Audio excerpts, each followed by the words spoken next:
히브리서 10장입니다.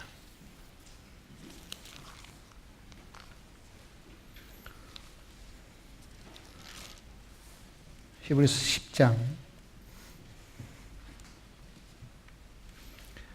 9절 말씀부터 보겠습니다.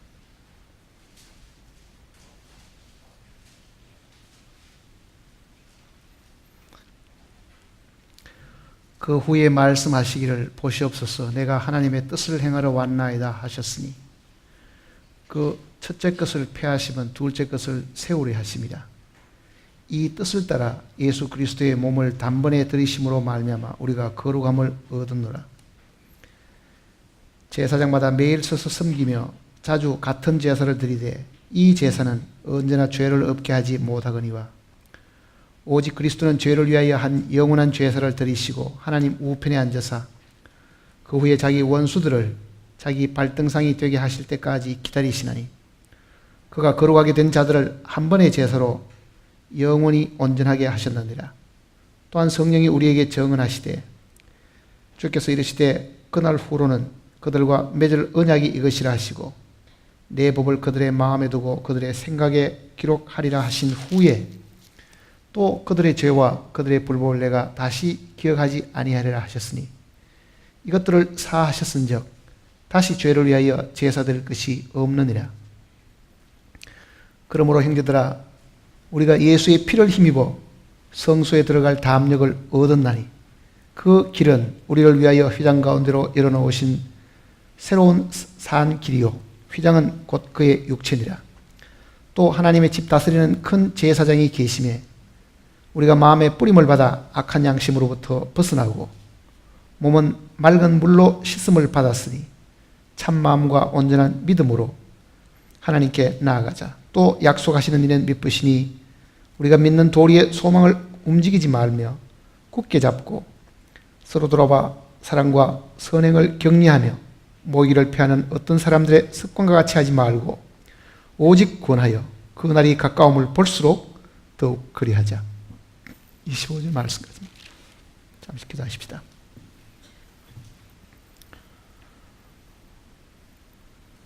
아버지 하나님,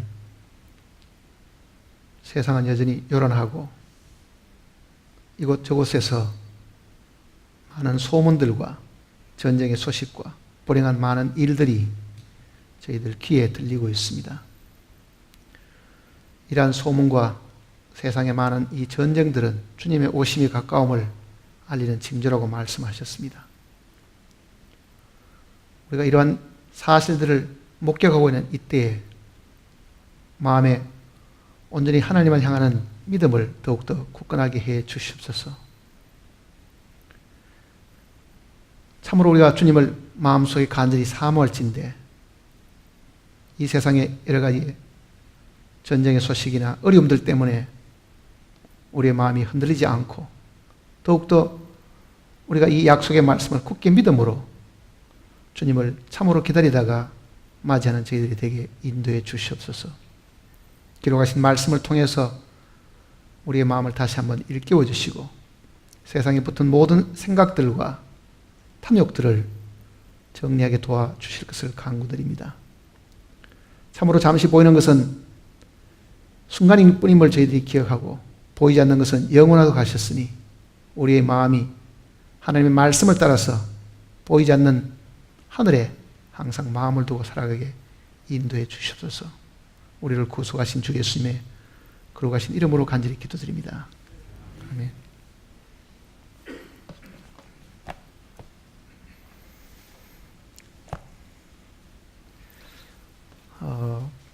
오늘 읽은 이 말씀 내용은 우리가 복음을 전하거나 혹은 들을 때 가장 많이 인용하는 말씀들이 그곳에 많이 기록되어 있습니다. 히브리서 기자가 앞에서 계속 열거하는 그 내용을 보면 구약시대 때의 율법하고 그 다음에 이 새 언약의 중보자이신 예수님과를 비교하는 이야기들이 여러 번 나옵니다. 그 중에서 특히 이제 이 구약시대 때 이 율법을 다 드리는 그 제사들은 우리의 육체를 잠깐 동안 정결케 하는 일은 있어도 우리의 양심을 깨끗하게 하는 것은 불가능하다는 것을 이야기를 하고 있습니다. 그리고 그 율법이라는 것은 곧 폐해지게 되고 새로운 이 언약을 하나님께서 약속하신 것이다. 그거를 계속 일깨워주면서 히브리 신자들을 새 언약에 붙들어 두려고 지금 하고 있는 겁니다. 유대인으로 구원받은 사람들은 모세의 율법을 마음속에 늘 기억하고 있었기 때문에 이 새 언약에 대한 이야기를 그들 마음속에 아마 확고히 붙들지 못하고 있고 다시 이 구약의 율법으로 돌아가려고 하는 그런 경향이 많았습니다. 잠깐의 어려움이 생기면은 과거에 자기들이 습관적으로 해왔던 그런 방법을 따라가지고 정결함을 받으려고 하고 또 하나님을 섬기려고 하는 그런 이 어리석은 일들을 이제 일깨워주는 그런 내용들입니다.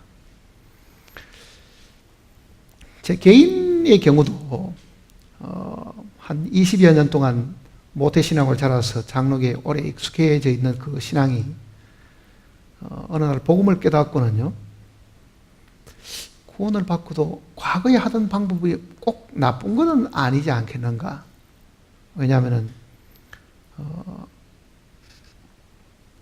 그 옛날에 이 살아왔던 그 삶이라는 것은 이 주일을 안식일 지키듯이 열심히 지키는 듯한 그런 일들이며 의무적으로 교회에 꾸준하게 봉사하는 일들이며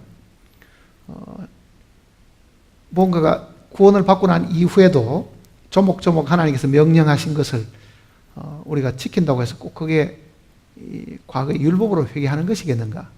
그런 이 종교적인 습관이 남아있다 보니까 불현듯 이 믿음을 가지고 안식하고 있는 것이 어떨 때는 약간은 좀 불안을 느낄 때가 있을 때는요, 과거의 방법으로도 돌아가는 것도 나쁘지 않다. 왜냐하면 그때는 크리스마스나 교회에 무슨 큰 절기가 있으면은 밤을 새워가면서 열심히 봉사하고 또 거기에서 수고하던 것도 이 육신이라는 것은 어떤 일을 하고 난 이후에 보람을 느끼는 것을 기억을 하고 있잖아요.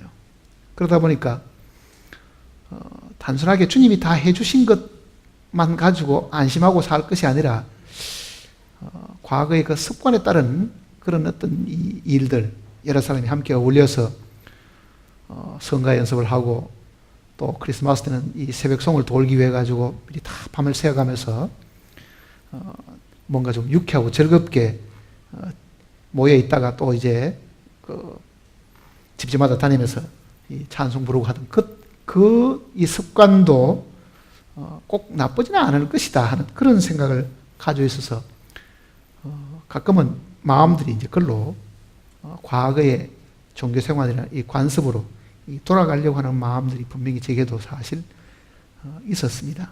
그러나 아마 유대인들은 더더욱 그것이 조상 대대로 내려오던 구약의 율법을 순식간에 다 버리고 그게 다 형식적인 것이고 그거는 예표고 그림자니까 이제는 이 새 언약 가운데 머물러 있으라 하는 그 말을 이론적으로는 다 알고 있었지만은요, 이 육신의 이 기억 속에도, 이 세포의 기억 속에도 과거의 그 종교적인 습관으로 회개하려고 하는 그런 것들이 아마 분명히 있었을 겁니다. 그래서 그거를 이제 경계하는 말씀이 지금 계속 이어져 가고 있는 겁니다. 그래서 특히 여기 보면은 9절에 보면요, 그 후에 말씀하시기를 보시옵소서 내가 하나님의 뜻을 행하러 왔나이다 하셨으니 그 첫째 것을 폐하심은, 여기서 말하는 첫째 것이라는 것은 율법이잖아요. 첫 언약을 지금 다 폐하신 것은 둘째 것을 세우려 하십니다. 그러니까 이 예수님이 오시기 전에 먼저 받았던 이 구약시대 때 율법이라는 것은 이게 이제 먼저 있던 첫 번째 것이고 여기에 있는 것이 이제 두 번째 것인데, 이 첫 번째 것은 두 번째 것이 와서 세움을 입으면 이건 자동적으로 폐기가 되는 것인데, 이 폐기된 이 방법, 모세의 이 율법의 이 방법으로 다시 돌아가서는 안 된다는 이야기잖아요. 그러니까 첫 번 것은 분명히 하나님이 일시적으로 잠시 동안 주신 것이다. 그래서 그 첫 것을 패하시면 둘째 것을 세월에 하십니다. 그러잖아요. 갈라디아서 내용을 한번 보시면요. 갈라디아서 3장으로 가십시다.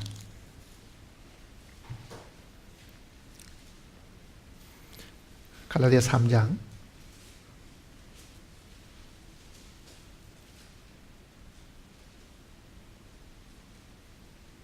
19절입니다. 갈라디아서 3장 19절. 그런즉 율법은 무엇이냐? 범법함으로 더하여진 것이라. 천사들을 통하여 중보자의 손으로 베푸신 것인데 약속하신 자손이 오시기까지 있을 것이라. 그러니까 율법은 약속하신 자손, 즉 약속의 씨앗, 약속의 씨이신 이 예수 그리스도가 오실 때까지 있는 것이지 이게 영원한 것이 아니다. 그 얘기잖아요. 그러니까 약속하신 이 자손, 즉 약속하신 이 씨, 하나님의 약속으로 오신 이 예수 그리스도가 오시기까지만 있는 것이다. 그러니까 사실은 이 첫 번째 것은 이제는 유효기간이 다 지났다. 그 얘기잖아요. 유효기간이 다 지났다. 그러면 우리도 지금 과거에 종교적인 습관이 남아있다고 하면은 이 종교적인 습관이나 이 규례라는 것은 예수님 안에서는 다 의미가 없는 것이다. 그거를 지금 이제 우리에게 가르쳐 주는 겁니다. 다시 이제 한번 보세요. 히브리서를 보시면요.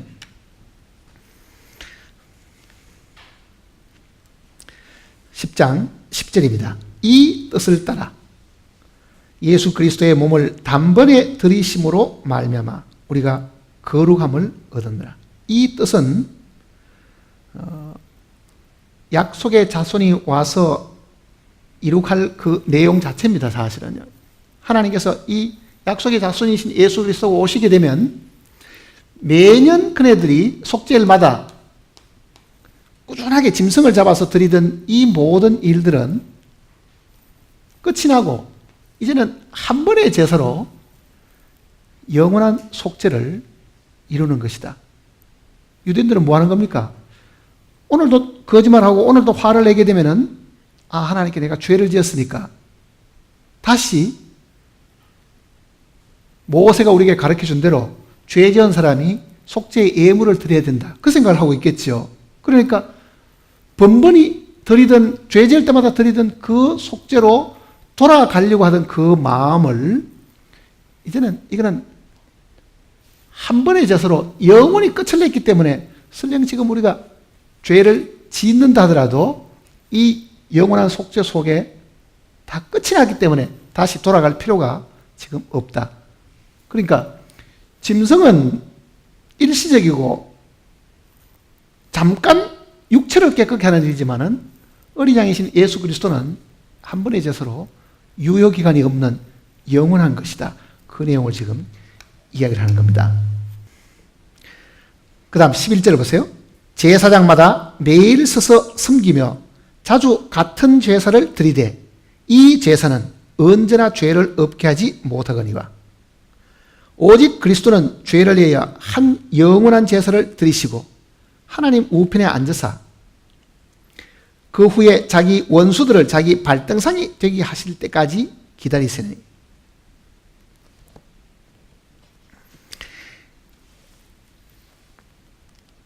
여기 지금 그 11절 내용은요, 제사장마다 매일 서서 그러죠. 자, 죄 지은 사람이 오면 제사장이 하는 일은 그 속죄의 이 제사를 늘 드려줘야 되기 때문에 서 있다 그러잖아요. 서서 그러죠. 서서. 서 있다는 것은 아직도 제사가 끝이 나지 않았다 그 얘기입니다. 근데 이 아론의 후손들의 이 제사장들은 서 있으면서 계속적으로 오늘도 제사를 드려야 되고 내일도 제사를 드려야 되고 또 내년에도 제사를 드리고, 그러니까 제사가 종결되지 않았기 때문에 서 있어야 되지만은 지금 여기 보면 12절에는요 오직 그리스도는 자기 원수들을 자기 발등상이 되게 하실 때까지, 아니 고의 12절은 오직 그리스도는 죄를 위하여 한 영원한 제사를 드리시고 그 다음에 하나님 우편에 앉으사 그러죠. 그러니까 이게 이제 구약과 신약의 차이입니다. 신약의 이 새 언약의 중보자이신 예수 그리스도는 지금은 한 영원한 제사를 드리시고 그 다음에는 앉아있다 그러잖아요. 앉으사. 그러니까 앉아있는 거하고 서 있는 거는 무엇을 두고 하느냐. 이거는 아직도 제사가 완전하지 않다는 것을 이야기하는 거고, 이거는 앉아있는 거는 끝이 났기 때문에 이제는 더 이상 제사 드릴 것이 없으니까 기다리고 계시는 그 모습을 지금 두고 하는 이야기입니다. 그러니까 에덴약, 이 구약은 반복해서 계속적으로 제사를 드린다는 말은 그 한 번의 제사가 영원한 속죄를 이룰 수가 없다 그 얘기죠. 그러나 예수님은 자기 몸을 드리신 이 제사는 한 번의 제사로 영원한 속죄를 이뤘기 때문에 두 번 드릴 필요가 없으니까 이제는 앉아 계신다. 앉아 계신다.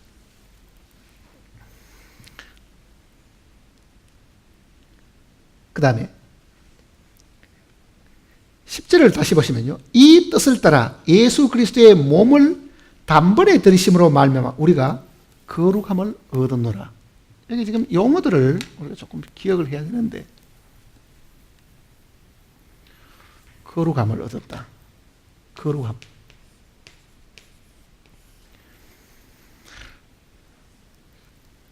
구원받은 것에 대한 표현은 성경에는요, 어렵게 되었다, 죄사함 받았다, 혹은 칭의, 어렵담을 얻는 것, 혹은 영생을 얻었다, 혹은 거듭났다, 이런 여러 가지 표현들이 사실 있지요. 근데 지금 10장 내용은 몸을 단번에 들이심으로 말하면 우리가 어렵담을 얻었다 이렇게 표현하지 않고 여기는 또 뭐라고 되어 있습니까? 거룩함을 얻었다. 그렇게 거룩함을 얻었다. 자, 거룩함을 얻었다는 이 표현은 정확히 이게 무엇을 뜻하는가를 우리가 한번 생각을 해봐야 됩니다. 죄 사함 받았다는 말은 사람들이 죄에 있던 사람이 용서함을 받았는 것이 죄 사함 받은 거니까, 그거는 내가 과거에 죄가 있었고 이제는 그 죄를 주님이 예수님의 이 보혈을 통해서 나를 사면해 주셨다. 그거는 우리가 100번 공감해 가지요. 근데 이 거룩이라는 이 단어들은 사람들이 잘 쓰지 않습니다. 어떤 사람이 가가지고 나 예수 믿고 거룩해졌습니다, 그렇게 말하는 사람 보신 적 있어요? 예수 믿고 내가 거룩함을 얻었습니다, 구원받았습니다 하듯이 나 거룩함을 얻었습니다 이렇게 말하는 사람은 거의 잘 없죠. 근데 분명히 성경은 분명히 몸을 들이심으로 말하면 우리가 거룩함을 얻었다고 말하는데도 왜 이 표현을 잘 하지 않는가 하는 걸 한번 생각해 보세요. 나 거룩한 사람이 되었습니다. 그러면 사람들이 뭐라 그랬어요? 진짜 엉터리 같은 거 봐가지고 지가 무슨 거룩하다고 말하느냐, 금방 또 화내고 금방 또 욕하고 금방 거짓말도, 아니 지가 무슨 거룩하기는 뭘 거룩하냐, 아마 이렇게 이야기할 거라고요. 그래서 그런지는 모르지만 사람들이 이 성경의 이 약속대로 내가 거룩해졌습니다 이 말을 잘 하지 않는 이유는요, 구원받았다고 말하는 것, 죄사함 받았다고 말하는 것은 이게 일반화되어 있고 그거는 공감이 가는데, 거룩이라는 이 말은 괜히 좀 말을 붙이려고 그러면 좀 쑥스럽기도 하고, 한자로 하면 이게 결국은 무슨 자가 되냐면 거룩할 성자가 되죠. 거룩할 성자. 그러면 내가 거룩한 사람이 되었으면 뭐가 되었다는 이야기입니까? 성인이 되었다. 나 성인이다. 그렇게 말하기는 굉장히 좀 창피하기도 하고 좀 이상한 것 같은 생각이 사실 들잖아요. 근데 본래 성경이 이 말을 우리에게 주셨을 때는요, 지금 우리가 말하고 표현하는 대로 거룩이라는 그 말이 우리는 생활 속에서 화도 내지도 않고 거짓말도 하지도 않고 남을 속이지도 않고 구원은 받고 난 이후에 정말 죄는 하나도 짓지 않는 그런 사람이 되었다는 의미가 아닙니다. 이 내용이에요. 이 말의 뜻이. 그러니까 지금 이게 이 특히 10장 내용 속에 지금 이 10절도 그러고 14절도 그렇습니다. 여기도 보면요. 그가 거룩하게 된 자들을 한 번의 제사로 영원히 온전하게 하셨다. 여기도 거룩하게 된 자들을, 구원받은 사람을 두고 거룩하게 되었다 그러잖아요. 거룩하게 되었다. 자, 성경이 이 거룩이라는 말을 어떻게 사용하는가를 우리가 먼저 이해를 해야 됩니다. 그리고 앞으로 여기 있는 이 성경 구절도요, 여러분들이 정말 자기 것이 되었음을 자신 있게 이야기를 할 수 있어야 합니다. 출애굽기 구약에 한번 보시다. 출애굽기 13장을 보시면요.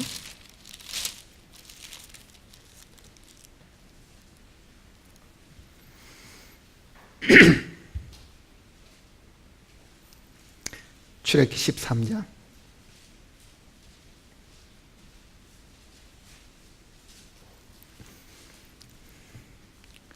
1절부터 보십시다. 출애굽기 13장 1절.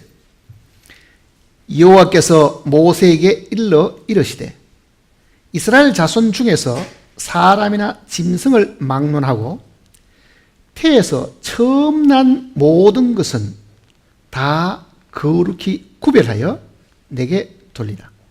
이는 내 것이니라. 자, 처음 난 모든 것, 초태생이죠. 초태생. 처음 태어난 것. 초태생. 그러니까 장자들, 사람 같으면 장자들 같고 짐승들 같으면은 천물, 맛배기, 만물로 태어난 것입니다. 그러니까 처음 태어난 것은 대개로 돌리라 그러잖아요. 처음 난 것은 어떻게 하라고요? 다 거룩히 구별하여.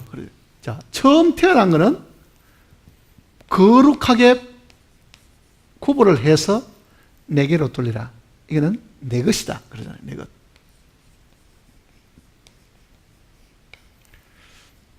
앞에 이제 출애굽기 12장은 처음 태어난 장자들 혹은 짐승의 초태생들은 다 애굽에 있던 것들 다 죽인다 그러잖아요. 애굽에 있는 건 다 죽이는데 그 애굽에 있는 처음 태어난 것들은 다 죽이는데요.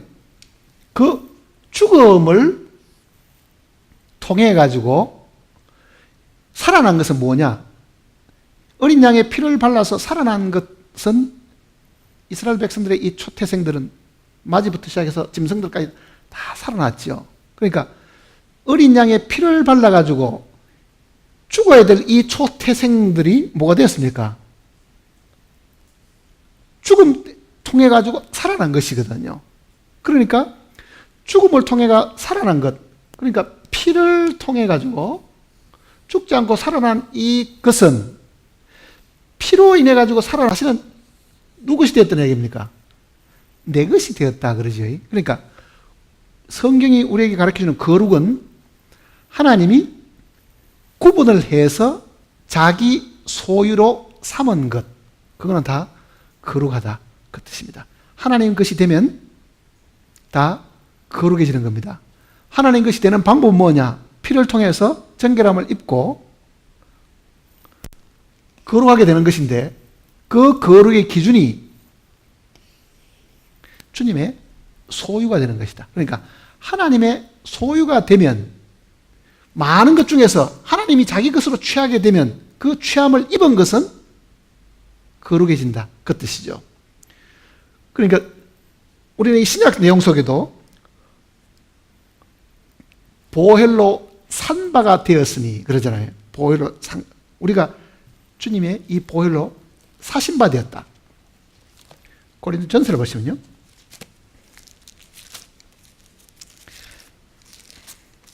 고린도전서 6장입니다. 6장.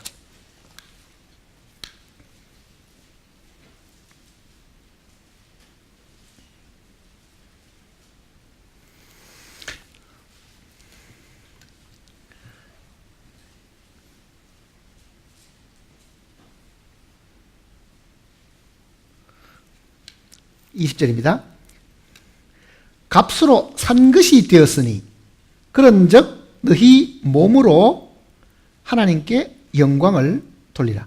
자, 값으로 샀다. 피로 값 주고 사신 바 되었으니. 자, 하나님께 드려질 수 있는 것은요, 거룩하지 않는 것은 절대로 드려질 수 없지요. 하나님께 드려지는 것은, 육에 속한 것은 하나님을 기쁘시게 할 수가 없습니다. 그러니까 유대인들의 이 장자들, 초태생들은요, 이미 죽음을 통해 가지고 이 어린 양의 죽음 속에 같이 죽었죠. 그 어린 양의 죽음 속에 같이 죽어 가지고 그 다음에는 살아났으니까, 부활을 했으니까, 그거는 예 생명은 끝이 나고 새 생명을 가진 것이 된 거지요. 그러니까 부활에 속한 것이라야만 하나님을 기쁘시게 하고 하나님 것이 될 수가 있는 거죠. 애굽에 있는 모든 것들은 다 죽는데 그 애굽에 있는 모든 것 중에서 문설주와 문인방의 피를 발랐던 것들은 다 살아났으니까 그거는 죽음에서부터 살아났다. 죽음에서 살아난 것은 부활한 것이다, 그 뜻이거든요. 부활한 것이 되어야만 이거는 새 피조물이 되는 거죠. 누군지 그리스도 안에 있으면 새로운 피조물이, 이전 것은 지나갔으니 보라 새 것이 되었다. 그 새 것, 그것이 하나님 것이 되고 하나님 것은 다 거룩해진다. 자, 우리가 지금 하나님 앞에 하나님의 자녀가 되었다는 것은요, 바로 어린 양이신 예수 그리스도가 죽으시고 그분의 죽음 때문에 우리는 그 안에서 함께 죽고 부활함으로 인해 가지고 새 것이 되었다. 그 새 것이 되었기 때문에 이거는 하나님 보실 때는요, 옛 생명은 다 끝이 나고 주님 안에는 그 새 생명만 가진 존재로 보시기 때문에 하나님 눈에는 우리가 어떻다는 얘기입니까? 거룩하다, 그 얘기입니다. 그러니까 그 거룩의 개념은 내가 거짓말을 안 한다, 내 입에 더러운 말을 하지 않는다, 그게 있는 게 아니고 생명 그 자체가 사망의 생명으로 옮겨져 있기 때문에 하나님이 우리를 보실 때는 내가 거룩하다, 이렇게 이야기하시는 거예요. 마태복음 한번 보시면요, 마태복음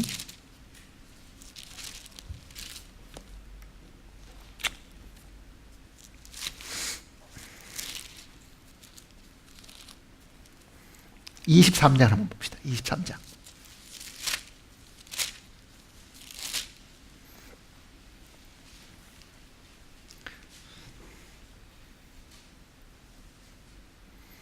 (19절을) 같이 봅시다. 같이 읽어볼까요? 19절과 20절. 맹인들이여, 어느 것이 크냐? 그 예물이냐? 그 예물을 거룩하게 하는 제단이냐? 그러므로 제단으로 맹세하는 자는 제단과 그 위에 있는 모든 것으로 맹세하며. 자, 여기 보면요, 어느 것이 크냐, 어느 것이 크냐 이렇게 물으면서요, 예물이냐, 그 예물을 뭐 한다고요? 거룩하게 하는 제단이냐 그러잖아요. 예물을 거룩하게 하는 제단. 자, 이 성막 안에 제일 입구에는 이 번제단이 있는데, 여기 번제단이 이렇게 이제 여기 모퉁이에 뿔들이 이렇게 만들어져 있고, 여기 짐승을 이렇게 놓을 거 아니에요. 짐승을 잡아가지고 놓는다고 보면, 자, 이 제단이 예수 그리스도 자신, 하나님을 상징하는 것인데, 이 제단이 더 크냐, 제단 위에 올려지는 이 제물이 더 크냐. 근데 여기는 뭐라고 이야기합니까? 제물을 어떻게 한다고요? 예물을 거룩하게 하는 제단이냐. 그 말을 잘 보면요, 자, 짐승을 한 마리 가져왔습니다. 짐승이 한 마리가 이 제단 위에 놓여지게 되면 그 예물은 어떻게 된다고요? 거룩해진다, 그 뜻이잖아요. 거룩해진다.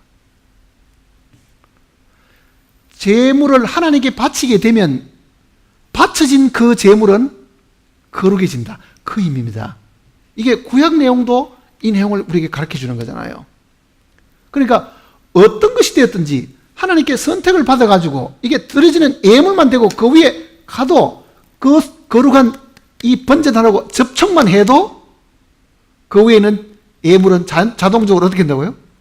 거룩해진다, 이렇게 표현한 거잖아요. 그거는 하나님께 드려지는 모든 것은, 하나님께 바쳐지는 모든 것은 하나님 것이 되기 때문에 거룩해진다. 자, 내가 가지고 있는 금전이 있는데, 내가 가지고 있는 이 재물이 있는데, 이 재물이 성경대로 하면은요, 뭡니까? 불의의 재물입니다. 그러나 그것이 하나님께 드려지게 되면은, 하나님의 것이 되면은, 그게 뭐가 된다는 얘기입니까? 그것도 하나님이 받으시는 거룩한 재물입니다. 그러니까, 제단은 재물을 거룩해 하는 능력이 있다. 그 얘기. 하나님께 바쳐지는 것은 무엇이 됐든지 하나님 것이 되기만 하면은 그 자체가 거룩해진다.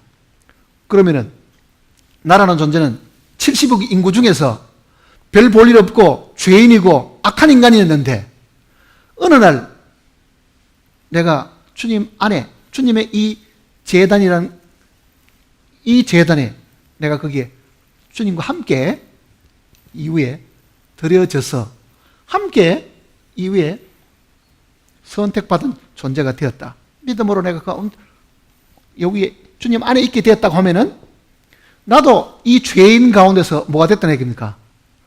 거룩한 사람이 되었다. 그거는 재물 자체가 거룩하다가 아니라 그것이 하나님 손에 놓여지게 되니까 하나님 것이 되니까 거룩해진다. 그 내용을 지금 이야기해 주는 겁니다. 다시 이제 히브리서로 보세요.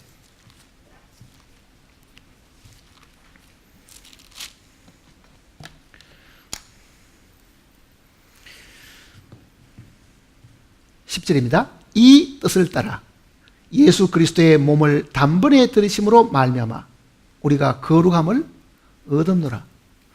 주님 안에 우리가 다 들어 있었으므로 우리도 그 안에서 함께 죽고 함께 부활을 했으니까 이제는 그 제단으로 상징되어진 그 십자가 위에 놓여진 이 예물, 주님이라는 그 예물은 하나님 앞에 온전히 드려지는 것이 되었는데 그 속에서 우리도 함께 주님의 것이 되어가 드려졌다고 하면 우리도 거룩함을 이미 얻은 것이다. 자, 그러니까 우리가 머릿속에 항상 이렇게 생각했는데 내가 거룩한 존재가 되었다. 이 말은 내가 하나님 것이 되어서 하나님 손에 바쳐진 바가 되었다. 그 의미입니다. 그 다음부터 한번 보세요. 11절입니다.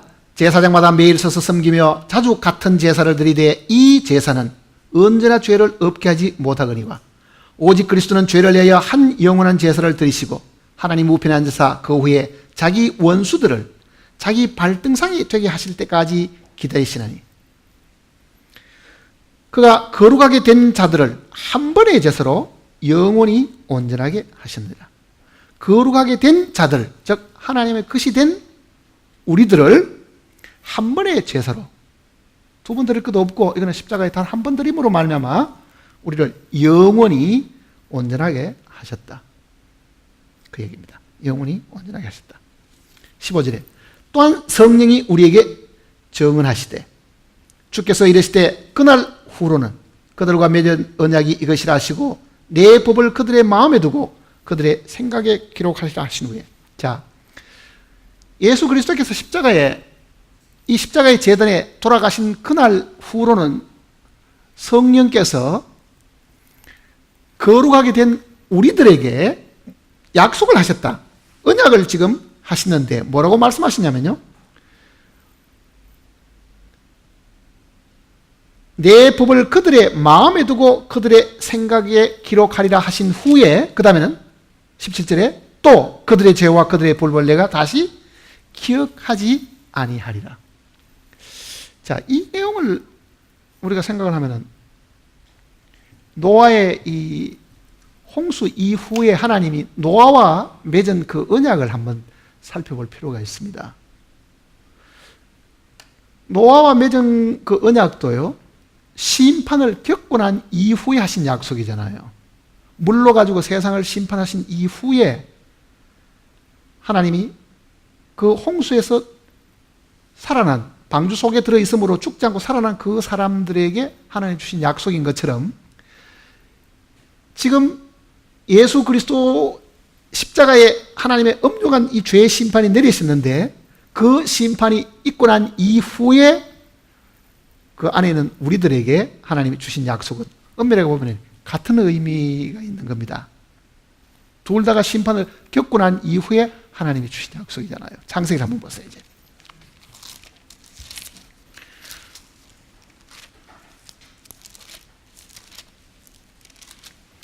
창세기 9장을 보시면요.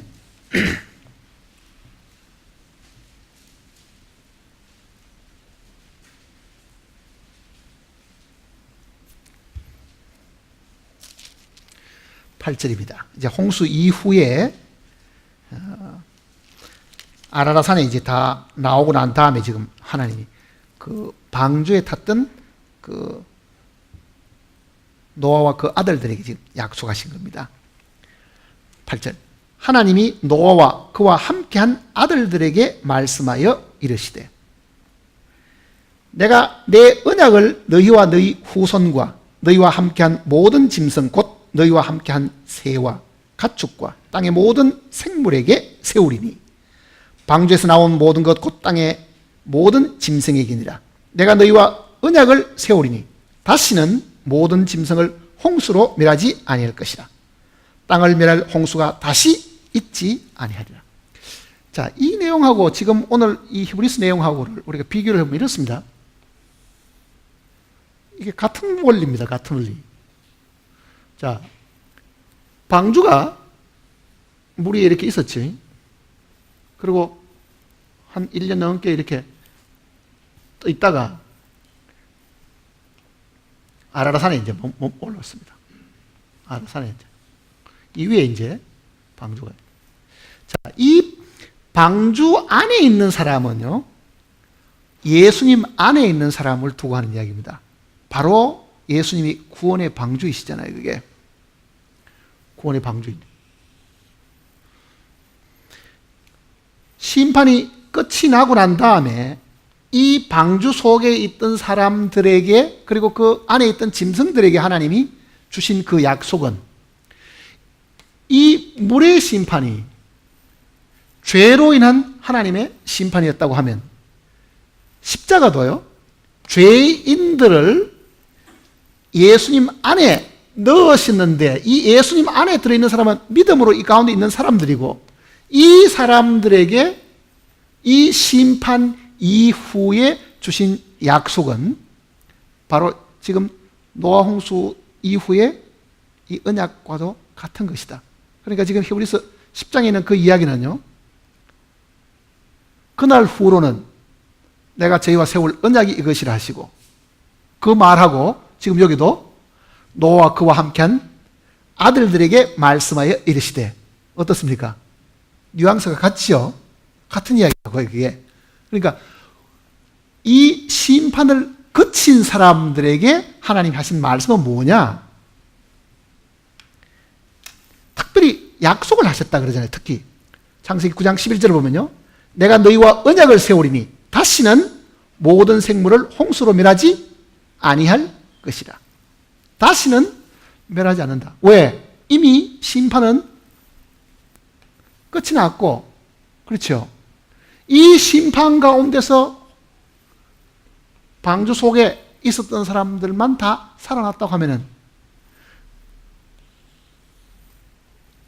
방주는 어떻게 보면은 비를 계속 맞았을 거 아니에요. 풍랑에도 계속 움직였겠죠. 그러나 방주 안에 있던 사람들은 비를 한 방울도 안 맞았겠죠. 그러니까 예수 그리스도 안에 있는 우리는 예수님이 심판을 계속 막고 있는 동안에 그 안에서 안전하게 있었는데, 사실은 그 안에 있는 사람도 결국은 비가 이렇게 계속 내린다 하면은 그 위에서 다 맞았잖아요. 사실은요. 비가 계속 방주 위에 계속 내렸으니까 이미 주님 안에서 방주 안에 있는 사람들은 심판받은 것하고 똑같은 거죠. 우리도 주님 안에서 심판을 다 받은 것이다. 그러면은 우리가 하나님께 받은 그 약속은 뭐냐? 지금 여기에 무지개 약속이 지금 나옵니다.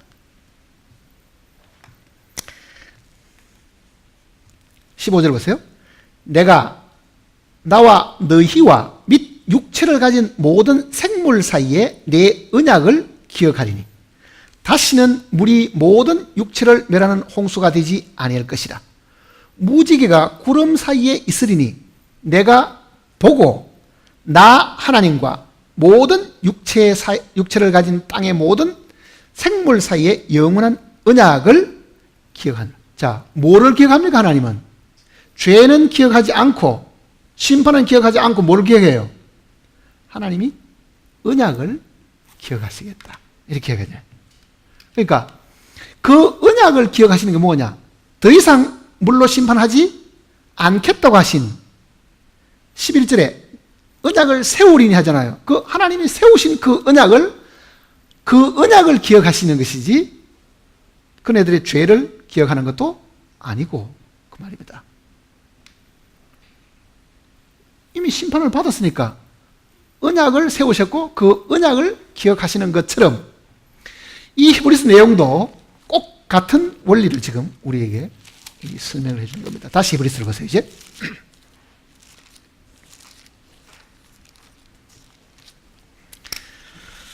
히브리서 다시 보시면요,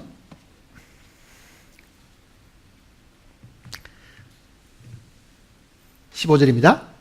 또한 성령이 우리에게 정언하시되, 그건 약속이잖아요. 주께서 이르시되 그날 후로는 그들과 맺을 언약이 이것이라 하시고. 자, 노아와 그 가족들, 그 짐승들과 맺은 하나님의 언약이 있었는데 심판받은 이 홍수 이후에 오늘 예수 그리스도의 이 십자가 위에서 심판을 내리신 그 이후에 주님 안에 있었던 모든 그 사람들과 하나님이 똑같은 약속을, 언약을 하셔가지고 그 말이잖아요. 그들과 맺을 언약이 이것이라 하시고 내 법을 그들의 마음속에 두고 그들의 생각에 기록하리라. 그 말이 무슨 말이겠습니까? 이 언약을 기억하고 있으라. 나도 기억을 하고 있으니까 너희 마음에도 이거를 기억해라. 그 얘기잖아요. 뭐를 기억합니까? 17절에 또 그들의 죄와 그들의 법을 내가 다시 기억하지 아니하리라 하셨으니 이것을 사하셨은즉 다시 죄를 위하여 제사 드릴 것이 없느니라. 다시 제사 드릴 것이 없지요. 왜 그렇습니까? 죄가 없는데, 죄가 없으면은 제사 드릴 일도 두 번 없다. 그 얘기잖아요. 이미 끝이 났으니까. 그러니까 이 홍수 때에 하나님이 언약을 세우셔가지고 더 이상 이제는 세상을 심판하는 이 홍수가 있지 않는다. 그리고 내가 구름 사이에다가 무지개를 두겠다. 그리고 내가 그 무지개를 볼 때마다 그 하나님께서 하신 그 약속을 내가 언약을 기억하겠다. 그렇게까지 지금 이야기하신 거예요. 그러면은 하늘 보좌에 예수님이 드린 그 피를 볼 때마다 주님은 우리 죄를 다시 기억지 않으신다 하고 언약까지 세우셨다. 그 얘기입니다. 언약까지 세우셨다. 그런데도 마음이 불안합니까? 아직도 내 죄가 사해지지 않았는가 하고 불안해하느냐고요, 그게.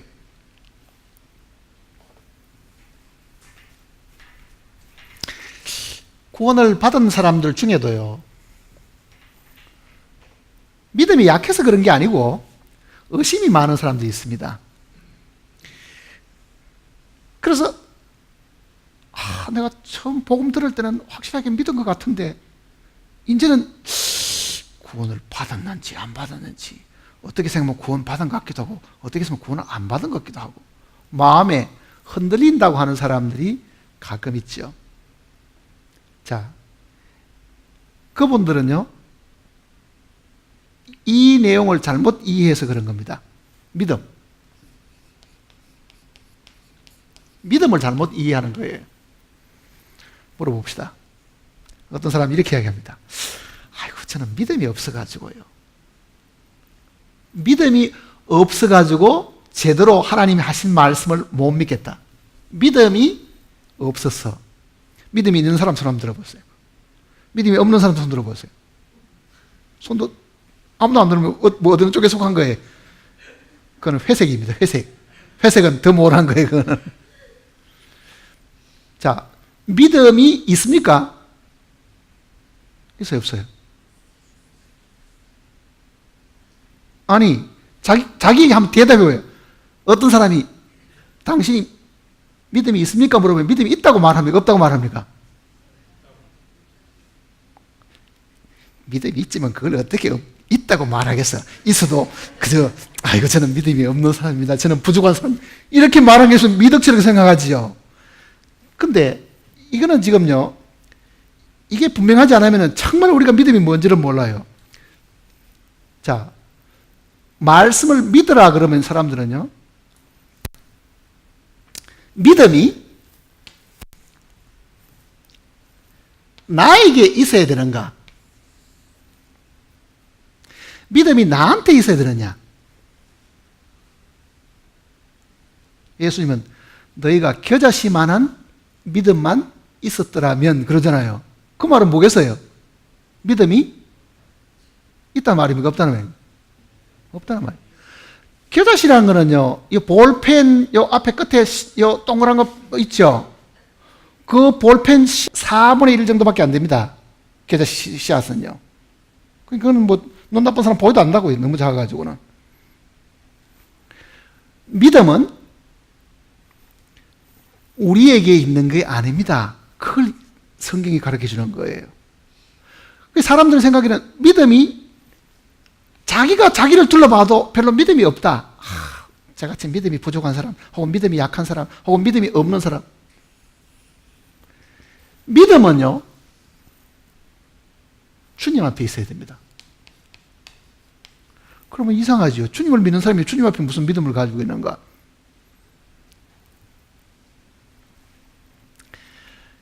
왜 사람들이 이 구원받은 그것도 자꾸 이렇게 흔들리느냐 하면은 자기 안에 믿음이 있는가 없는가를 항상 생각하는 거예요.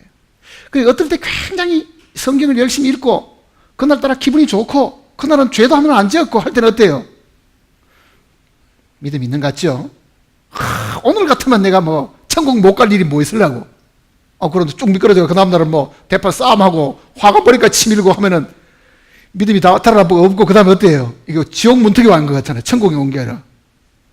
그러니 그 사람이 생각하는 믿음은 자기 안에 주님에 대한 확신이 자기 안에 있을 때, 또 어떨 때는 죄가 있을 때는 그 확신이 사라지고 있을 때는 믿음이 없다고 생각하지요. 그러니까 자기 안에서 믿음이 있었다가 없었다가 한다고요?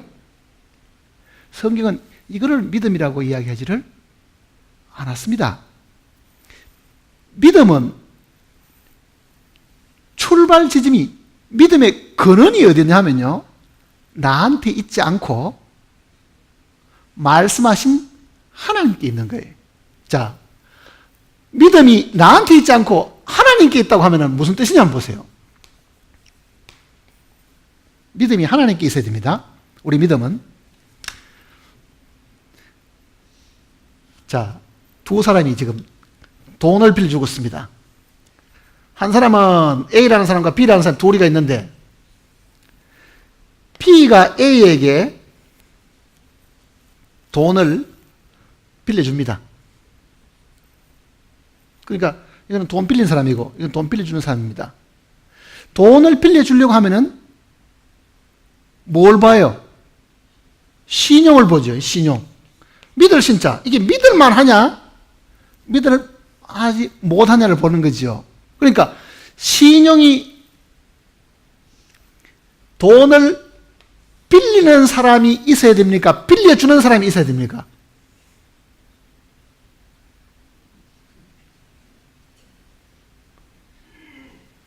내가 돈을 빌려주려고 하면은 돈 빌리는 사람이 신용이 있는가 없는가를 보고 돈을 빌려주잖아요.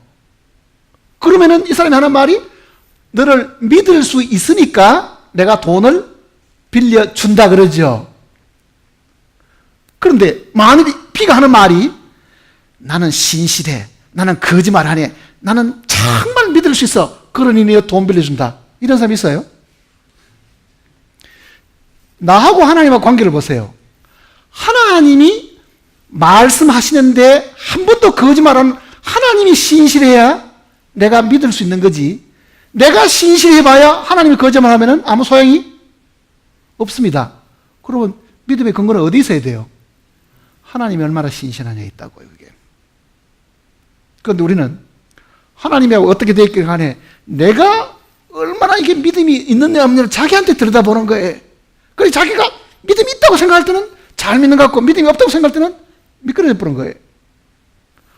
돈 빌려주는 사람은요, 자기가 신용이 있거나 그거는 관계가 없습니다. 돈 빌려가는 사람이 신용이 있어야 이게 받을 수 있는 거예요, 사실은요.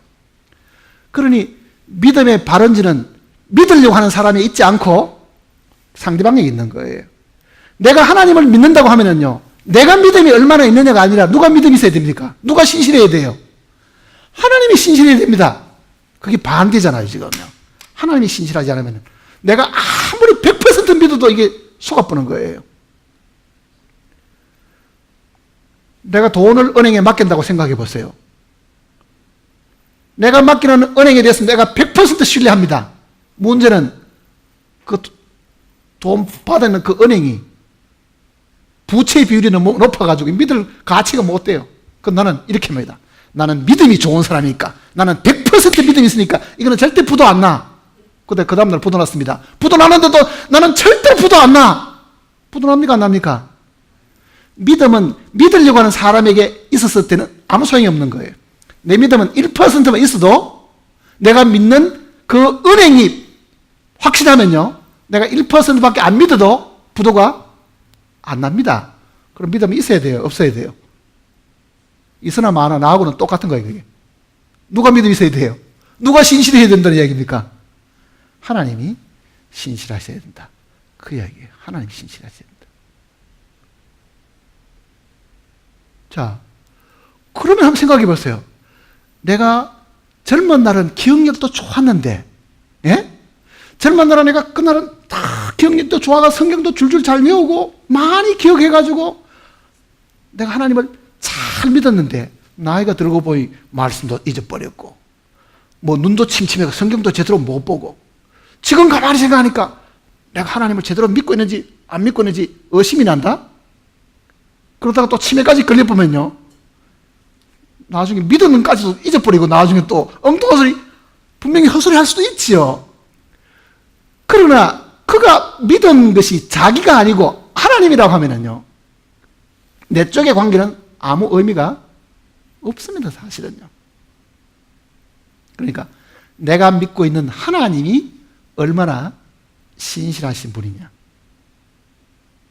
하나님은 인생이 아니심으로 시건치 안 하시고 거짓말 안 하시고. 자, 사람이 사람을 못 믿는 이유는 어디 있습니까? 거짓말하기 때문에 못 믿는 거예요. 속이고. 하나님은 사람이 아니기 때문에 절대로 거짓말 하신 분이 아니다. 한 번 약속한 것은 100% 그대로 다 지킨다.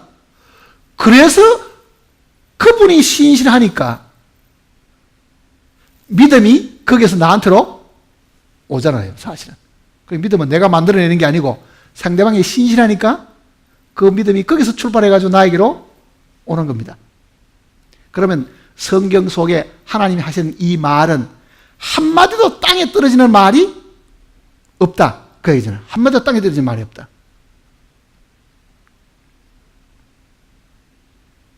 그러니까 예수님께서 너희가 겨자씨만한 믿음을 가지고 있었더라면, 누구에 대한 믿음입니까, 그게? 하나님에 대한 믿음입니다, 그거는. 하나님이 신실하신 분이다는 그 믿음이 있어야 되는 거예요. 그게 이 말씀을 믿는 것이라고요. 하나님이 신실한 분이다.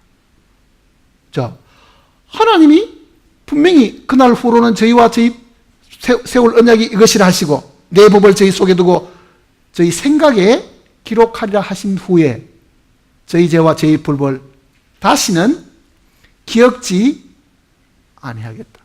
그럼 사람이 이렇게 말합니다. 아멘 해놓고는요, 그런데 왜 나는 기억이 나지? 그런다고요. 나는 왜 아직도 죄 지은 것이 기억나느냐고 생각하는 거예요. 이게 마음이 깨끗하려고 하면은 내가 죄 지은 것으로 싹 빠져나가고 없어야 되는데, 죄 지으려고 하는 이 정력도 없어야 되는데, 하나님은 우리 죄와 우리 불법을 기억지 않았다고 하나님은 말씀하셨는데 나는 왜 죄 지은 기억이 아직도 남아있는가? 이렇게 생각한다고요. 그래서 지금 한 발자국도 못 나오고 있는 거예요. 성경이 어디에 우리 보고 죄도 기억하지 말라는 말이 어디 있어요? 하나님이 기억 안 하시는 거잖아요.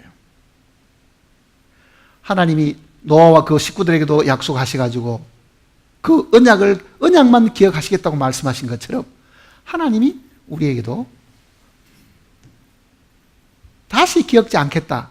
그러면 하나님이 거짓말 안 하는 것 같으면 어떻게 됩니까? 다시 기억 안 하는 것은 영원히 유효기한 없이 그 약속이 그대로 지켜지는 것이다. 그 얘기죠. 그런데 우리는 그 말을 들을 때는 그런가 하고 있다가도 그만 자기가 또 거짓말하고 속이다 보면은 이게 뭔가 또 하나님이 나를 또 거짓말했으니까 또 벌이나 주지 않겠는가 이러다가 또 혹시 나는 꼭 지옥 간다고 천국 간다고 믿고 있는데 혹시 하나님이 또 나를 다른 사람 중에 나만 또 딱 이렇게 뽑아가지고 딱 지옥을 보내면 어떻게 되겠나? 그 두려움이 있다는 것은 그 사람은 믿음을 자기 안에서 찾으려고 하는 것이다. 하나님이 신실하신 분이 됩니다. 그래서 성경은 우리는 믿음이 없을지라도 그러잖아요. 믿음이 없다는 것은 우리는 믿음이 없다는 뜻이에요. 그게요.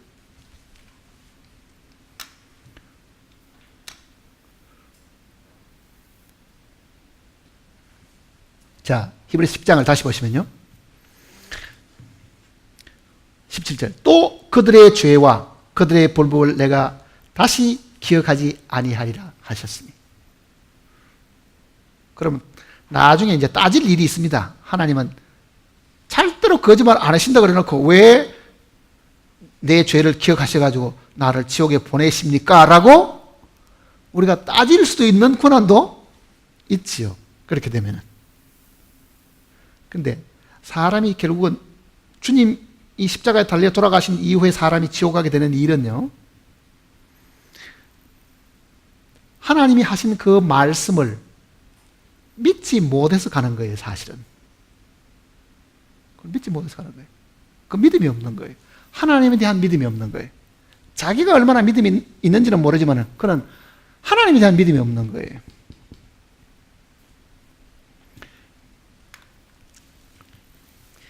그 다음 보십시다. 19절에 그러므로 형제들아 우리가 예수의 피를 힘입어 성소에 들어갈 담력을 얻었나니 그 길은 우리를 위하여 휘장 가운데로 열어놓으신 새로운 살 길이 아닙니다. 이거는 산 길입니다. 이거는 지금 개정이 잘못한 겁니다. 산 길, 살아있는 길, 새로운 산 길이요. 휘장은 곧 그의 육체입니다.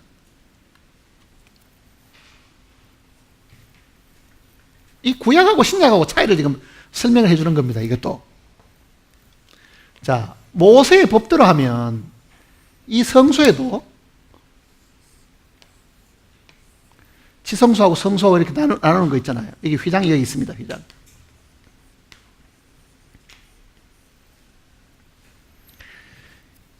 이 아론의 제사장들은 이 땅에 있는 성소에 들어가서 제사를 드릴 때도 이 휘장이 제거되지를 않았습니다. 제사를 드리러 갈 때 잠시 여기 들어갔다가 나오면은 여전히 휘장은 닫혀 있는 거예요. 구약의 모든 제사가 그 긴 시간 있어도 이 휘장이 제거되지 않고 그대로 있잖아요. 그런데 십자가의 이 예수 그리스도께서 자기 몸을 드리는 이 시간에는 이 휘장이 열렸다. 그 내용을 이야기하는 겁니다. 구약시대 때의 이 제사는 일시적인 것이고 잠시고 덮어놓는 것이었기 때문에 완전한 제사가 아니기 때문에 그 짐승의 피를 가지고 드릴 그 시간에는 이 휘장이 열리지를 않았었다. 그걸 지금 먼저 이야기해 주는 거예요. 휘장이 열리지 않았다. 그 휘장이 열리지 않았다는 말은 하나님과 우리 사이에 여전히 간격이 있고 하나님이 우리를 멀찍이 세워둔다는 이야기입니다. 가까이 못 오게 하는 거잖아요. 죄인이기 때문에 가까이 못 오게 한다는 이야기잖아요. 그게. 그러니까 휘장이 열렸다는 이 표현이 지금 구약의 제사와 이 새 언약의 이 제사의 이 강점을 지금 설명해 주는 겁니다. 9장을 보시면요. 9장.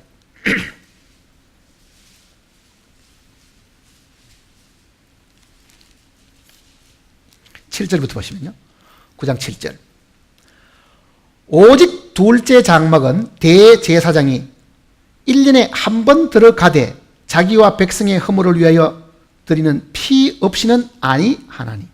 이거는 이제 구약의 제사를 이야기하는 거죠. 8절. 성령이 이로써 보이신 것은 첫 장막이 서 있을 동안에는 성소에 들어가는 길이 아직 나타나지 아니한 것이라.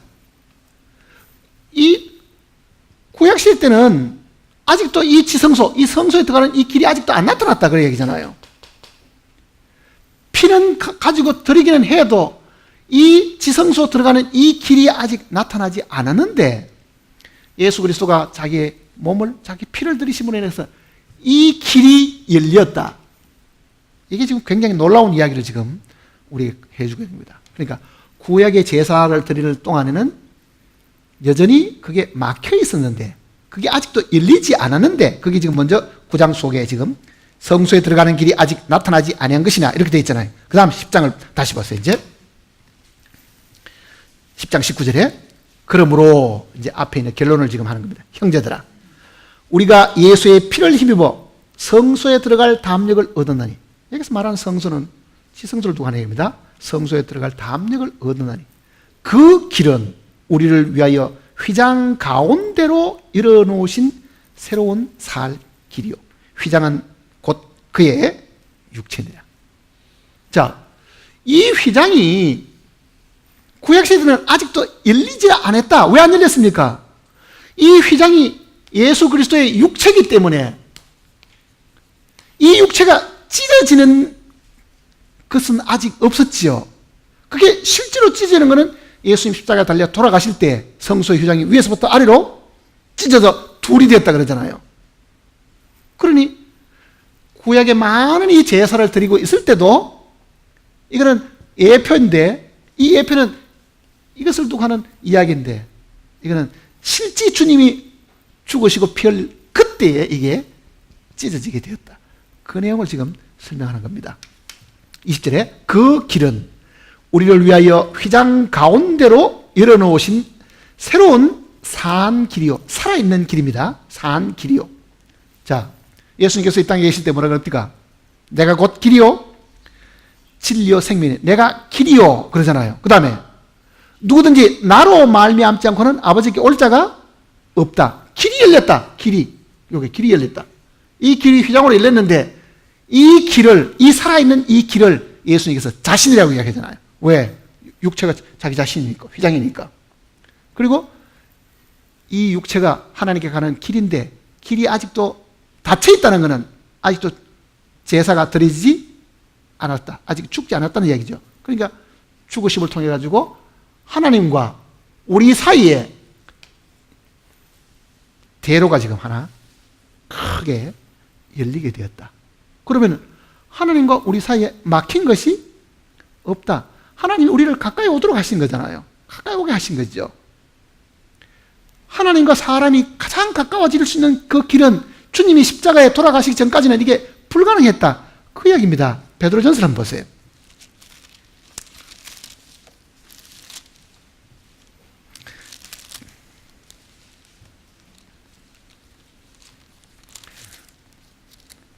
베드로전서 3장입니다. 18절입니다. 3장 18절. 베드로전서 3장 18절. 그리스도께서도 단번에 죄를 위하여 죽으사 의인으로서 불의한 자를 대신하셨으니 이는 자 의인으로 불의한 자를 대신해 죽으신 그 이유는 그 말입니다. 우리를 하나님 앞으로 뭐 한다고요? 인도하려 하심이니. 하나님 앞으로 인도하려고 하면 휘장이 찢어져야 되는데 그 휘장이 예수님 자신의 육신이기 때문에 그 육체가 찢어짐으로 즉 죽으심으로 우리를 하나님 앞으로 인도하는 이 길이 열리게 되었다. 그래서 길이 열리게 되었다. 자, 하나님과 우리 사이는 이제는 막힌 것이 없습니다. 그걸 막고 있었던 것은, 하나님과 우리 사이를 막고 있었던 것은 주님의 이 육체가 그거를 열어놓았다. 그거는 하나님 앞에 피를 뿌려가지고 1년에 한 번쯤은 대제사장이 그 휘장을 열고 들어가서 피를 뿌리는 그런 일들이 잠깐은 있었지만은요, 그거는 또 닫혀버리잖아요. 그러나 이제는 온전히 다 열린 것이다. 다시 히브리서로 보시면요. 10장 다시 보시면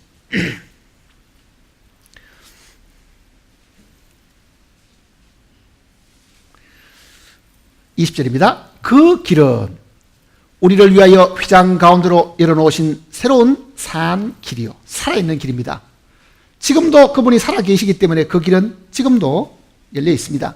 산 길이요, 휘장은 곧 그의 육체니라. 또 하나님의 집 다스리는 큰 제사장이 계심에 우리가 마음의 뿌림을 받아 악한 양심으로부터 벗어나고 몸은 맑은 물로 씻음을 받았으니 참 마음과 온전한 믿음으로 하나님께 나아가자. 자, 이게 지금 히브리서에 우리에게 권면하시는 겁니다. 그러니까 두려워하지 마라. 이제는 하나님과 우리 사이에 막힌 게 없다. 온전한 제사를 드려가지고 여기에 대로를 열어놓으셨기 때문에 우리는 당당하게 지금 하나님께 나아갈 수가 있다. 그전 같으면 나아가도 이게 막혀버리지만은 이제는 거기에 막힌 것을 찢어놨으니까 우리는 그 사이로 우리가 하나님께 나아갈 수 있다. 주님의 이 몸이 찢기심으로 말미암아 우리가 하나님께 담대하게 나아갈 수 있으니까 여기도 지금 우리에게 권면하죠. 뭐라고 권면합니까?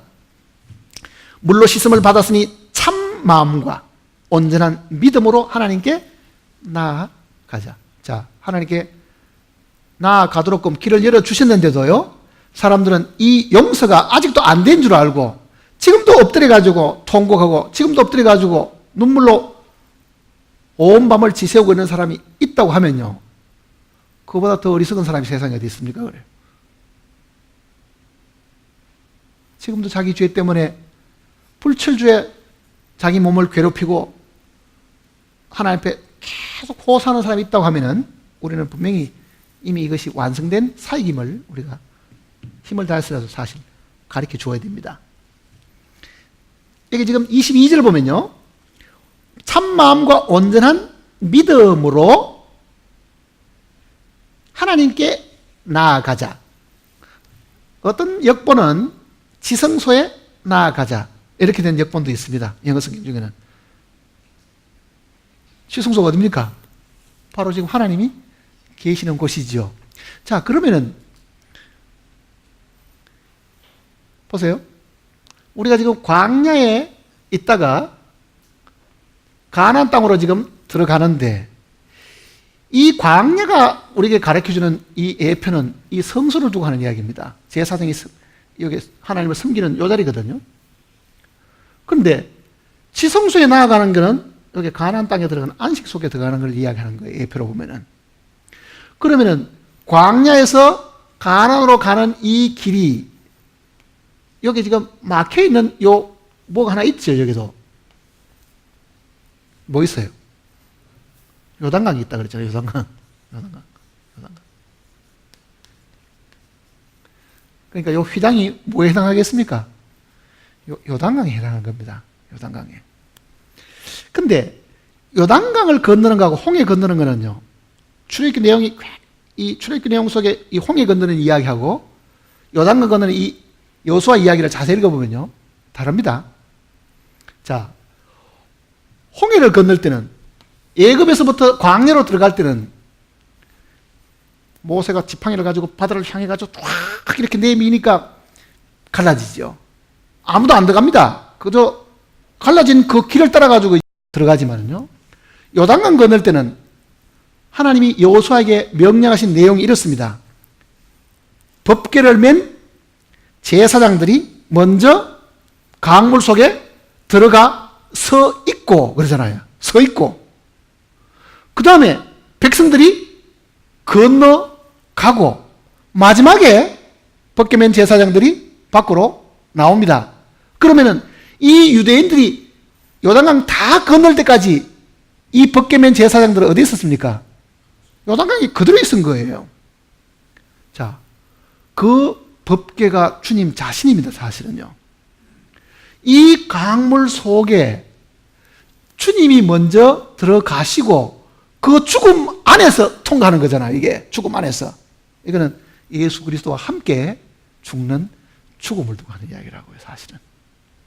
그러니까 휘장을 열고 들어가는 이 죽음은 예수 그리스도의 이 죽음 속에 대신 죽는 죽음이 있고 함께 죽는 죽음이 있는데, 그 함께 죽는 그 죽음을 통과하게 되면 나는 가나안의 안식 속에, 즉 지성소에 하나님 앞에까지 나아가서, 여기서 말하는 대로 다음 대에 하나님께 나아가자 그러잖아요. 지성소에 나아가자 그 말이거든요. 어떻게 나아갈 수 있어요? 자기 발로 가는 게 아니고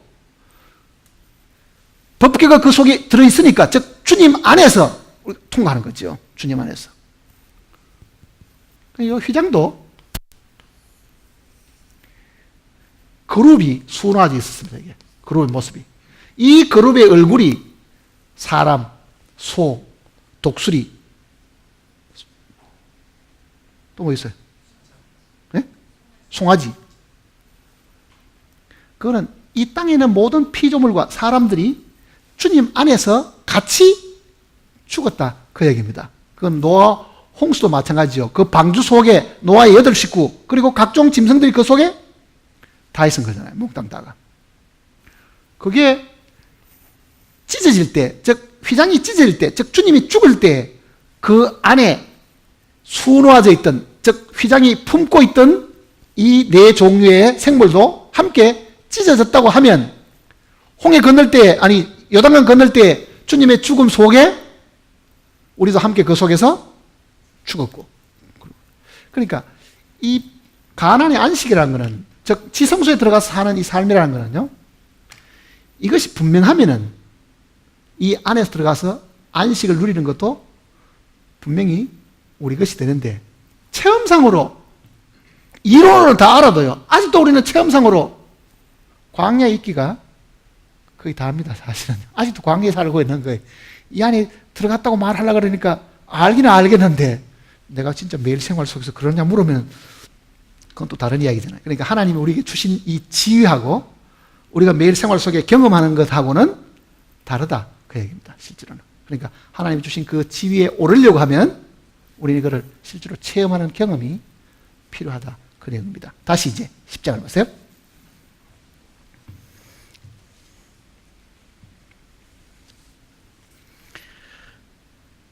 23절입니다. 또 약속하신 이는 미쁘시니 우리가 믿는 도리의 소망을 움직이지 말고. 자, 우리가 믿는 도리, 즉 하나님의 말씀의 이 약속을 굳게 잡고, 그 말입니다. 굳게 잡고. 14절 보세요. 24절에 서로 돌아보아 사랑과 선행을 격려하며. 자, 우리는 이미 우리를 불러가지고 하나님 앞으로 인도해 주신 주 예수 그리스도가 있음으로 인해 가지고 우리는 주님 앞에까지 지금 나아간 사람들이라고 하면, 그리고 그 약속을 우리가 지금 받았다고 하면, 그 다음 뭘 해야 되느냐, 그 내용을 이야기하는 거예요. 우리가 뭘 하고 살아야 되느냐. 서로 돌아보아. 이 그리스도인들이 지금 하시는 이야기입니다. 서로 돌아보아 사랑과 선행을 격려하며. 주님께서 우리에게 베푸신 그 사랑을 입은 사람들이 서로 사랑하는 그런 일들이 있으면 그걸 서로가 격려해주고, 그 사랑의 선행도 서로 위로해주고 격려하고, 그 다음에 25절에는 모이기를 피하는 어떤 사람들의 습관과 같이 하지 말고 오직 구원하여 그 날이 가까움을 볼수록 더욱 그리하자. 자, 모이기를 피하는. 자, 이거는 지금 구약하고 신약하고 차이입니다. 구약에는 사람이 죄를 지으면은 짐승 한 마리 끌고 가서 제사장에 부탁해가지고 나 죄 지었으니까 이 짐승 들여가지고 내 용서받기 원합니다, 이렇게 했지요. 그러니 구약시대 때 사람들은 하나님께 이게 어떻게 되냐면 거의 개인적으로 나아가는 거잖아요. 개인적으로. 그런데 신약은 이 개인으로 하나님 앞에 나아가는 게 아니고 뭐로 나갑니까? 무리로 나아가는 거예요. 무리로. 그러려고 하면은 구원받은 그리스도인들이 하나의 무리가 되고 하나의 교회를 형성해서 하나님께 나아가려고 하면은 이 땅에 있는 동안에도 개별로 하나님 찾아가는 게 아니고 뭐라는 이야기입니까? 모이는 일들이 있어야 된다. 그러니까 구약의 개념은 개별적으로 하나님 앞에 나아가는 개념이라고 하면 신약의 개념은 무리를 통해서 집단이 되어가지고 나아가는 모습이다. 왜? 한 몸 안에서 하나님을 섬기는 것이거든요. 참 교회에 대한 그림자를 우리가 알려고 하면 광야 교회, 즉 이스라엘 민족을 보면 안다고 제가 이야기 드렸잖아요. 이집트에서 이 시나이 반도 요 시내산까지 오는 데는 2개월 정도밖에 안 걸렸습니다. 2개월까지. 60만 명이 넘는 3,550명, 장정도면 그렇게 많은 사람이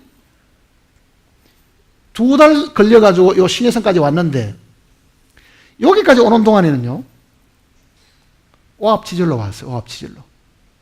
빨리 갈 사람 빨리 가고 늦게 갈 사람 늦게 가고 지멋대로 온 거예요, 사실은요. 근데 여기서 한 11개월을 머물게 되는데 이 11개월 동안 있는 동안에 십계명을 받게 되고 성막을 만들게 됩니다. 그러니까 성막 만드는 그 기간이 거의 한 1년 가까이 걸린 거죠, 여기서. 그리고 출발하는 데는요, 이제 오합지졸처럼 못 가는 거예요. 딱 하나님이 명령하신 대로 지파별로 세 지파씩 딱딱딱딱 맞추고 딱딱 맞춰가지고 이거는 군대가 이동하듯이 가는 거예요, 지금. 이게 신약 교회의 그림자입니다. 신약 교회의 그림자. 교회는 무질서한 것이 교회가 아닙니다. 이네들이 십계명을 받는 것은 출애굽의 50일째거든요. 우리도 50일째 뭘 받았어요? 성령이 받았잖아요. 그게 성령이 이 땅에 오시면서 오순절날 성령이 오시면서 교회가 탄생한 거거든요. 그 교회가 탄생한 이후에 이 땅에 기독교 2000년 동안 교회가 흘러가는 것은 앞에 구름기둥과 불기둥, 성령의 인도하심이 있고 보호하심이 있고 그러면서 이게 쭉 가고 있는 거예요. 그리고 이거는 단체가 되었다. 그 얘기입니다. 단체가 되었다. 그러니까 지금 여기서 말하는 모이기를 폐하는 하는 건, 이 모이기는 회당에 이네들이 지금도 유대인들은 각자가 무슨 하나 앞에 신령한 모습들로 가는 거예요. 각 개인들이.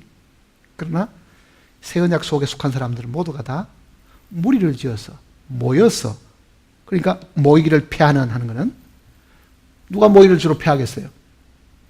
유대 관습이 그렇게 하는 거예요. 유대 관습, 유대인들의 관습이. 모이기를 폐하는 어떤 사람들의 습관과 같이 하지 말고 오직 권하여 그 날이 가까움을 볼수록 더 권하죠. 자, 모여야, 함께 살아야 사랑의 구원변도 있고 사랑을 통해서 뭐를 나타낼 선행도 있어야 되는데 뿔뿔뿔이 전부 다 일들로 하나님만 쳐다보고 사는 것 같으면 옆에 사람하고 아무 신경 쓸 필요도 없고 내가 갈 길 내가 가야 되겠다 이렇게 될 거 아니에요. 그러나 새 언약에 속한 사람들은 그렇게 되는 게 아니다. 모두가 다 서로 돌아봐야 될 책임이 있으니까 그래서 모여야 된다. 그거를 지금 이야기하는 겁니다. 그러니까 혹시 우리 중에도 아이고 나 뭐 구원을 받았으니 꼴 보기 싫은 뭐 누구 만나러 그렇게 갈 필요도 없고 그 마음 안 드는 사람하고 내가 지금 만나보러 갈 필요도 없고 나 혼자 지금 성경 읽고 수입 생기면 주머니 넣어놨다가 내가 이렇게 보고 불쌍한 사람 도와주고 아니 어느 선교단체에 뭐 기부도 하기도 하고 그렇게 하고 살면 되지 내가 굳이 마음에 안 드는 사람하고 같이 모여가 함께 찬송을 불러야 될 이유가 뭐며. 그러니까 사람들은 혼자 있기를 사실 다 원하는 거예요. 혼자 있기를. 왜? 나도 네 간섭 안 할 테니 너도 네 간섭하지 마라. 서로가 스트레스 주지 말자 그 얘기잖아요. 왜 모여야 될 것 같아요? 자, 모임이 있어야 될 이유는요. 하나님이 하늘에서 구원받은 모든 사람을 직접적으로 돌보지를 못하시잖아요, 지금은요. 구원받은 사람들 중에 과부도 있고, 구원받은 사람 중에 고아도 있고, 구원받은 사람 중에 지체 부자에도 있다고 한번 가정해 보세요. 그 고아와 과부의 하나님이신데, 그 고아와 과부가 이 무리 속에 있다고 하면, 적어도 주님이 다시 오시기 전까지는 이 사람들을 돌볼 사람들이 옆에 있어야 되는 거예요. 하나님을 대신해서 이 불쌍한 사람을 도와줄 사람이 있어야 되고, 하게 할 사람을 하나님께서 같이 두신 것이잖아요. 그게 교회가 이 땅에 남아있는 이유들입니다.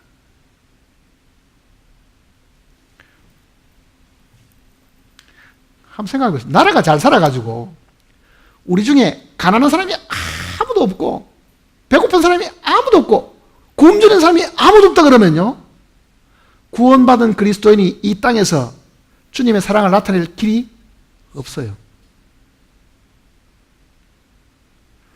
사랑이 넘쳐가 도와주고 싶은데 전부 다 잘 사는데 내가 주면은 뭐라 그러겠어요? 야야 니나 써라, 필요 없다, 가져가라 그럴 거 아니에요. 도움을 받을 사람이 있어야, 넘치는 사랑이 있을 때 도와줄 수 있는데 도움받을 사람 없으면요 사랑을 실천할 때도 없습니다. 근데 사람들이 이걸 반대로 생각하는 거예요. 무슨 교회에 어려운 일이 생기면요, 하나님이 아무개 그 부자를 구원받게 해주셨으면 교회에 무슨 큰 일이 있을 때 크게 도움이 될 텐데. 안 그래요. 사실은요, 우리 중에 어렵고 우리 중에 지식이 부족하고 우리 중에 그래도 세상의 경험이 부족하고 한 많은 사람이 함께 있는 거는요, 그래도 잠시 동안이라도 하나님께서 재물을 우리에게 맡겨주셨고 더 많은 지식을 가진 사람들로 하여금 그네들에게 베풀 수 있는 길을 주신 것이라고 하면요, 마땅히 가난한 사람이나 부자들이, 배운 사람이나 배우지 못한 사람이 뭘 해야 되겠어요? 어울려 있어야 된다고요. 그래야만 그 사람도 주님의 이 사랑을 받아가지고 한 번은 선행을 나타내 보일 기회가, 대상이 있어야지 보이죠. 대상이 있어요. 대상도 없으면 어떻게 하겠어요? 그러니까 우리가 우리 중에 혹시 가난한 사람이나 못 배운 사람들이나 혹은 나이가 많아서 스스로 경제력을 잃어버리는 사람이 있다고 하면요, 우리는 마음을 활짝 열고 하나님께서 나에게 길을 주셔가 하나님 대신에 나로 하여금 베풀게 하셨으니 나는 기쁜 마음으로 이 일을 하겠습니다. 그것이 나중에 하나님 앞에 가서 칭찬받을 일들이잖아요. 그런데 우리는 그거를 불평스럽게 생각해가지고 어떻게 해서 우리 모여는 전부 다 가난한 사람만 소복하게 다 모여가지고, 그저 못 배운 사람만 소복하게 다 모여가지고, 세상에 무슨 권력 없는 사람들 다 모여가지고 무슨 일이 있다 하면 우리는 도와줄 사람이 아무도 없구나, 그렇게 불평을 하던 이유가 없는 거예요. 감사하게 생각해야 되잖아요. 그러니까 모여야 될 이유는 반드시 있고, 그 다음에 서로 돌아봐 사랑과 선행을 서로 격려하라. 그런 일들이 있으면 정말 우리가 사랑과 선행을 서로 격려하고 권장하고 도와주고 그런 것이 마땅히 필요하다. 언제까지? 그날이 가까움을 볼수록, 즉 주님이 재림하는 그날을 우리가 바라보고 있다고 하면 그날이 가까움을 볼수록 더욱 그렇게 하고 살아야 된다. 그게 우리가 구원받은 사람들이 지금 주님께로 받은 권면들입니다. 기도하십시다. 아버지 하나님, 거룩하신 말씀으로 우리의 마음을 일깨워 주셨으니 일깨움을 받은 모든 심령들이 이 말씀을 듣는데 족하지 않게 하시고 말씀을 실천하는 용기와 믿음을 허락해 주시옵소서. 우리의 행하는 일에 하나님께서 복을 주신다고 하셨으니 우리가 하늘의 복을 참으로 바라고 있다고 하면 듣고 잊어버릴 것이 아니라 우리의 삶 속에 주님의 명령을 따라서 순종하고 실천하는 저희들이 되게 도와주시옵소서. 참으로 주님이 오심이 가까운 이때에 저희들이 정신을 차리고 우리의 게으른 생각들을 다 정리하고 기회가 주어지는 대로 구원받은 그리스도인들 사이에서 우리가 선행을 하고 살아가는 저희들이 되게 복을 허락해 주시옵소서. 주님께서 우리의 삶을 통해서 영광을 받으시옵고 우리가 주님 만나는 날 담대한 마음으로 주님 앞에 서게 하시고 주님께로부터 칭찬을 얻는 저희들이 되게 도와주시옵소서. 우리를 구속하신 주 예수님의 이름으로 간절히 기도드립니다.